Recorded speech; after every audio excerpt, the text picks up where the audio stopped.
केले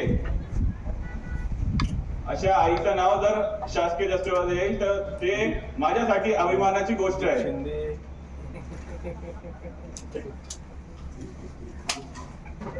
आईचं महत्व काय आहे, ज्याच्या आईने येण्यात त्या लोकांना आपण विचारलं पाहिजे आईचं खरं महत्व काय आहे. माझी आई 2018 मला सोडून गेल्यानंतर आई काय आहे मला तेव्हा कळालं.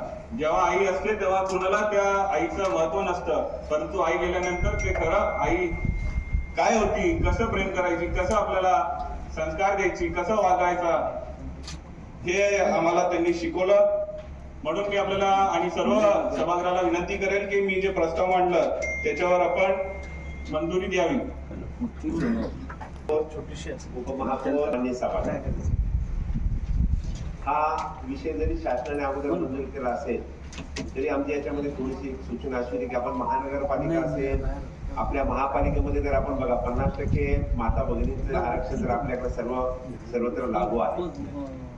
त्या उद्देशाने जे जे आपले सन्माननीय नगरसेवक असतील त्यांच्या जे जे नियमानं लेटर पॅड वगैरे असतील, विजिटिंग कार्ड असतील, त्याच्यावरती जर आपल्या आईचं नाव जर दिलं नावानंतर तर जेणेकरून आपल्या महानगरपालिकेच्या वतीनं देखील व इतर पूर्ण महाराष्ट्रामध्ये एक चांगला आदर्श जाईल. यामुळं हा जो प्रस्ताव केलेला आहे हा मंजूर करावा अशी मी आपल्याला विनंती.